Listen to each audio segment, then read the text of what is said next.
Nandiyan sa may worldwide, siksik dito, siksik doon ako. Hitik na yung karton, gusto nang bumigay. Pero saksak pa ng saksak. Ayun, takbo doon. Sige, pwede pa isaksak yung tsokolate na yun. Ay, habol saksak dyan. Para mapuno, para madaling siksik lig-lig. Bakit kayo binayaran mo? 900 din yung binayaran mo. Di dapat talagang todo na. Tinutudo mo na yung pagpapadala mo. Kaya nga, binumonitor mo nga yun, sinusubay mo. Uy, nasa Maynila na. Baka sa kanya yung bakto. Kapag ka nito, napabangan na ninyo kasi darating na yan. Nakano na sa apps eh. Dalawang buwan, pagdating ako, kita nila, ulang pagkain, tsukulati ka. May amag na.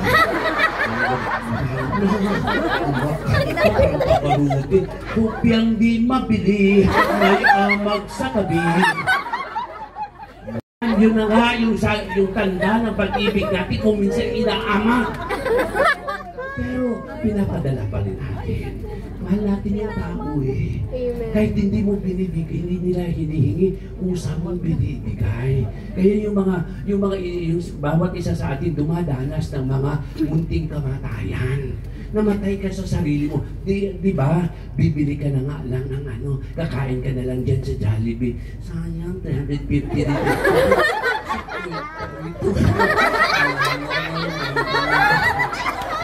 Sige, sa labas. Ano may mag-libre dyan?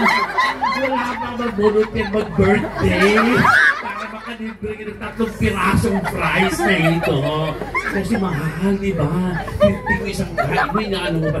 Yung 350, marami ka na mabili sa atin noon, di ba?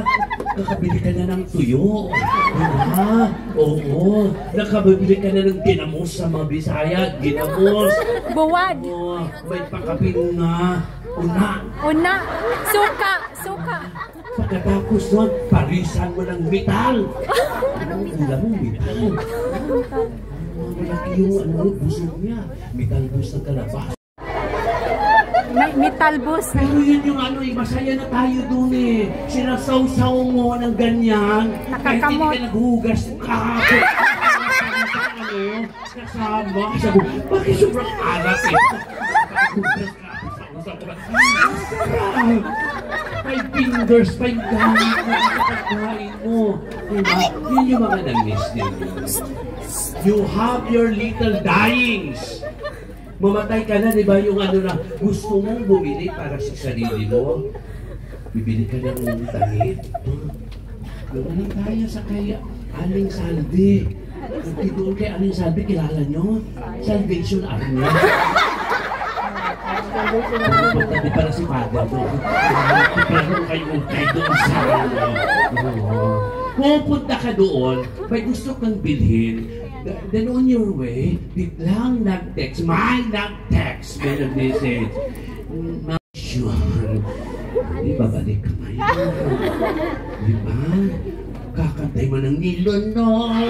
Lahat.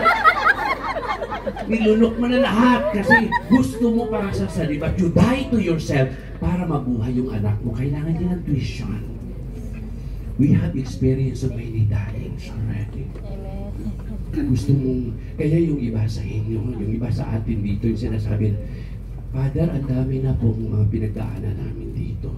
Para lang dahil sa nagmahal kami ng pamilya, kinapunta kami dito.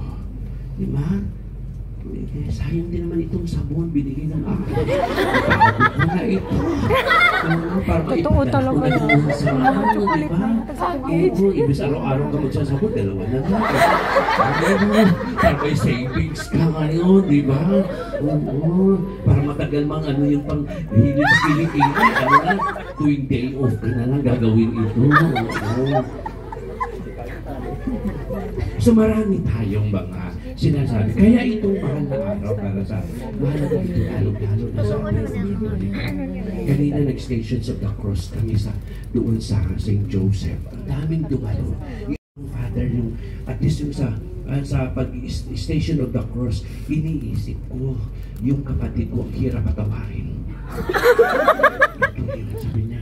So habang nagpapasanan ko, sabi niya, pakiramdam ko, Father, ito yung kapatid ko na pinapasanan. Pinapaaral, imagine ha, 4 years lang yung kurso niyang agriculture, inabot pa ng 7 years, hindi ka makapag-graduate. Kailan ka mag-graduate?